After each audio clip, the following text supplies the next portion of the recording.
तो हमारे गेस्ट हैं यहाँ पर पीछे बैक स्टेज पर, उनको किसी भी तरह के कोई भी इंट्रोडक्शन की जरूरत नहीं है। आप सब लोग उनको बहुत अच्छे से जानते हैं और उनको बहुत प्यार करते हैं। Please give an energetic and warm welcome to the one and only doctor Vikas Divya Kirti sir.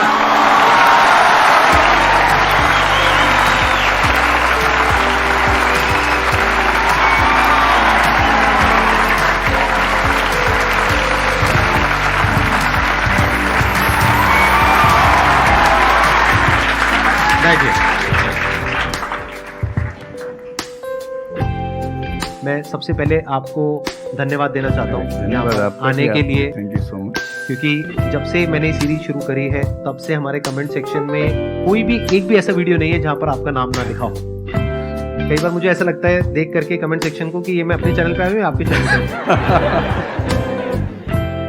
मैं सोशल मीडिया पे बहुत कम एक्टिव रहता हूँ तो मुझे आइडिया नहीं था इस बात का, पर मैं थैंकफुल हूँ कि आपने बुलाया, इस लायक समझा कि मैं यहाँ बुलाऊँ। सर प्यार बहुत करते हैं बच्चे आपको, मतलब इतना प्यार है जिसकी कोई हद नहीं है। मैं ठीक कह रहा हूँ गलत कह रहा हूँ? यस और नो? सो अब आप लोग जो चाहे जैसे चाहे इनसे क्वेश्चंस पूछ सकते हैं। सर लाइफ में जब भी कोई सिचुएशन आती है कि जिसमें दो रास्ते, एक प्रैक्टिकल और एक इमोशनल, तो बैलेंस आउट कैसे करना है? इमोशनल और प्रैक्टिकल में हमेशा विरोध नहीं होता है, कभी कभी साथ भी चल सकता है। और सिर्फ इमोशनल कुछ नहीं होता, सिर्फ प्रैक्टिकल कुछ नहीं होता, प्रोपोर्शन का डिफरेंस होता है। जब इमोशंस आपके दिमाग पर बहुत हावी हों तो फैसला करने से बचना चाहिए, स्पेशली बड़ा फैसला।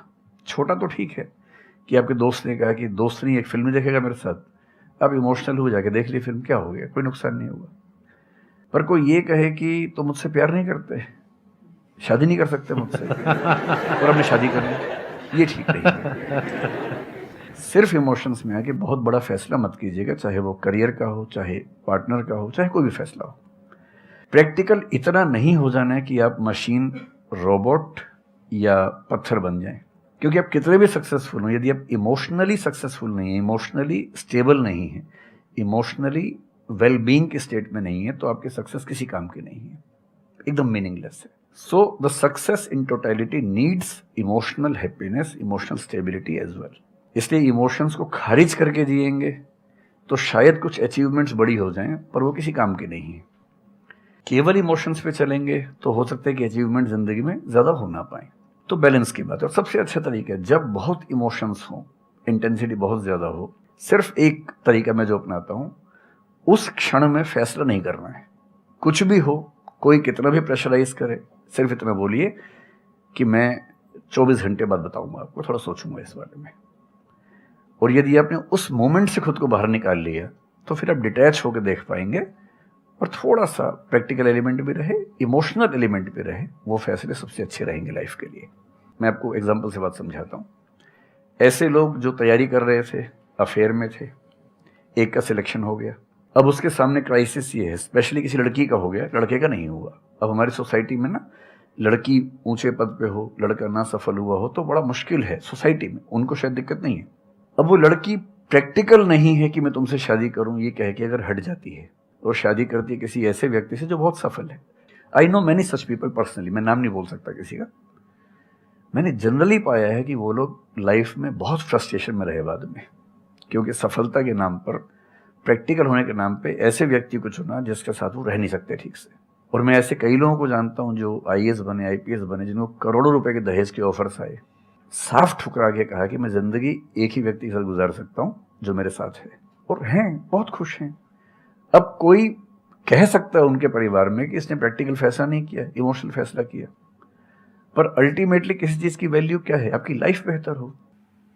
यूट्यूब पे जिसके 1 लाख भी सब्सक्राइबर्स होते हैं वो मोनेटाइज करता है, 1 लाख क्या जब मिनिमम हो सकता है, खूब पैसा कमाते हैं, ब्रांड प्रमोशन करते हैं, साबुन तेल बेचते हैं बीच बीच में। आपका चैनल तो शायद देश में सबसे बड़ा चैनल है, आप चाहें तो कितना नहीं कमा लेंगे। मुझे कुछ दिन पहले एक एजेंसी के लोग मिले जिन्होंने बताया कि इनकी जैसी ख्याति है उस लेवल पर महीने में कोई 5-10 करोड़ भी कमाना चाहे तो कमा सकता है आराम से इस यूट्यूब चैनल से।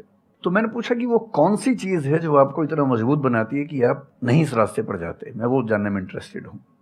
तो 10 मिनट की बात के बाद मैं समझ में आ गया, क्योंकि अल्टीमेटली अगर मैं अपनी वैल्यू के खिलाफ चला गया तो खुश कैसे हो जाऊंगा? पैसा मुझे कैसे खुशी देगा जब मैं ही नहीं रहा, तो खुशी किस बात की? इसलिए इतना प्रैक्टिकल मत होना कि अपनी माँ के, पिता के, भाई बहन, दोस्त, जो प्रेमी प्रेमिका है, उनके इमोशंस के साथ खेलने लगो। इतना प्रैक्टिकल कभी मत होना, इतना इमोशनल मत होना कोई आपको बेवकूफ़ बना सके, बात बात पर बेवकूफ़ बनाता रहे। और बैलेंस जिंदगी जो है ना, वो मध्य मार्ग में है, जिंदगी एक्सट्रीम पे नहीं है, मध्य में है। तो प्रैक्टिकल और इमोशन का बैलेंस रखिए, लाइफ बढ़िया होगी।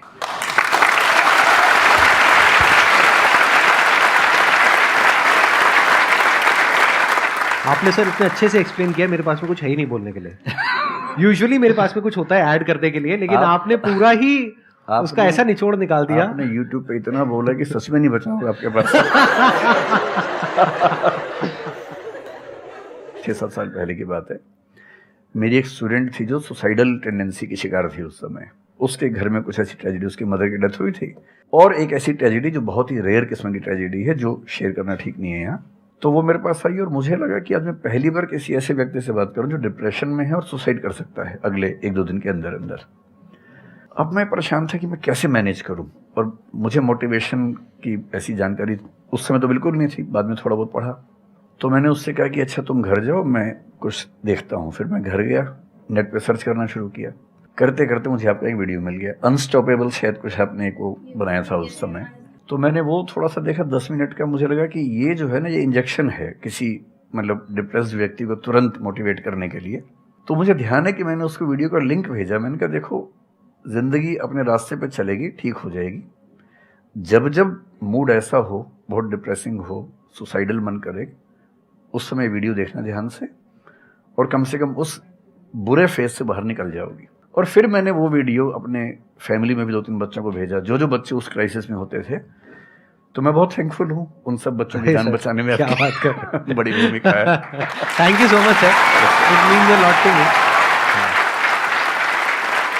ये तो आपने बहुत बड़ी बात कह दी सर, मेरे लिए बहुत बड़ी बात है ये। नहीं, कई बच्चों की जान बचाई होगी आपने जरूर। जो वो एक मोमेंट होता है, उस मोमेंट में कोई बचा ले तो लोग बच जाते हैं, वो मोमेंट क्रॉस हो जाए तो फिर चीजें बिगड़ जाती हैं। हेलो सर, नमस्ते। नमस्ते सर, बोथ ऑफ यू, मैं हमेशा से आप दोनों की बहुत फैन रही हूँ। मुझे बस ऐसा लग रहा है कि मैं सपना देख रही हूँ, मेरे लिए रियलिटी नहीं है। मुझे बस आपसे ये जानना, मैं हर मतलब एवरी डे 8 से 10 आवर में पढ़ाई करती हूँ, बट मुझे कभी कभी बहुत डिमोटिवेशन आ जाता है कि होगा नहीं होगा, क्या होगा पता नहीं। देखिए, डिमोटिवेशन अगर आपको दिन भर में 1 घंटे आता है, नहीं सर, ऑलमोस्ट टाइम पढ़ाई करने के बाद 2-3-4 दिन के बाद ही होता है, कंटिन्यूअसली नहीं होता। अगर महीने में 4-5 बार आता है और 1-1 दिन के लिए आता है, तो इसका मतलब आप एकदम ठीक हैं। अगर कोई व्यक्ति आपको ये कहे कि मुझे डिमोटिवेशन कभी नहीं होता, तो उसको इलाज की जरूरत है। आपको जरूरत नहीं है, क्योंकि जब आप अपने से बेहतर व्यक्ति को देखेंगे, आपको थोड़ा सा इंफीरियरिटी कॉम्प्लेक्स आएगा, डिमोटिवेशन आएगा। जब आप अपने से कमज़ोर को देखेंगे, आपको सुपीरियरिटी कॉम्प्लेक्स आएगा, थोड़ा सा मोटिवेशन ज़्यादा हो जाएगा। जिस दिन टारगेट पूरा हो जाएगा, मोटिवेशन आ जाएगा। जिस दिन टारगेट पूरा नहीं होगा, डिमोटिवेशन आएगा। जिस दिन टेस्ट में आपके मार्क्स अच्छे आएंगे, आप मोटिवेशन के साथ लौटेंगे। जिस दिन खराब आएंगे, डिमोटिवेशन होगा। लेकिन ध्यान रखिए, जिस दिन आप मोटिवेटेड हैं, उस दिन आप वजह बन गए कईयों के डिमोटिवेशन की। लगातार मोटिवेटेड होना एक मेंटल इलनेस की निशानी है, और लगातार डीमोटिवेटेड होना डिप्रेशन की निशानी। इन दोनों से बचना है। तो डीमोटिवेशन की बहुत हाइप है, इतनी हाइप की ज़रूरत नहीं है। थोड़ा बहुत हो, एंजॉय कीजिए उसको। और जब जब लगे कि ज़िंदगी बहुत ख़राब चल रही है, तो मैं जो करता हूँ, अजीब सा लगेगा आपको, मैं कभी कभी शमशान घाट चला जाता हूँ। सर, मैंने ये सुनी है, आपने वीडियोस में भी कहा है। सच में चला जाता हूँ, या ट्रॉमा सेंटर चला जाता हूँ देखने के लिए। ट्रॉमा सेंटर में जाके 1 घंटा बैठ के आ जाइए, मोटिवेशन आ जाएगा। और शमशान घाट में जाके देख लीजिए कि हम जैसे हमसे कम उम्र के लोग वहाँ जल रहे होते हैं, तो लगता है हम जिंदा तो हैं। अगर मैं थोड़ा सा कॉग्निटिव लेवल पर बात करूँ, एक बहुत बड़ा साइकोलॉजिस्ट हुआ, उसका नाम है ब्रेंटानो, कभी सर्च कीजिएगा उसको। ब्रेंटानो ने ह्यूमन कॉन्शियसनेस को स्टडी किया, और उसने ये बताया कि ह्यूमन कॉन्शियसनेस की बेसिक नेचर है कि जो हमारे पास है वो हमें नज़र नहीं आता, जो नहीं है वो नज़र आता है। तो the consciousness of lacking something is the nature of human consciousness.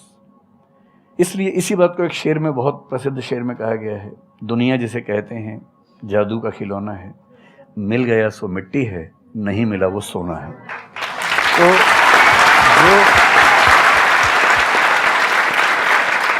तो जो आपको नहीं मिलेगा ना, हमेशा बड़ा होकर दिखेगा, जो मिलेगा छोटा हो जाएगा। तो ईमानदारी इसमें है कि जब जब डिमोटिवेशन और डिप्रेशन हो, एक कागज़ लेके बैठ जाइए और एक तरफ लिखिए मेरी ज़िंदगी में ऐसा Subscribe now. क्या क्या है जो दूसरों के पास नहीं है। पेज भर जाएगा पूरा।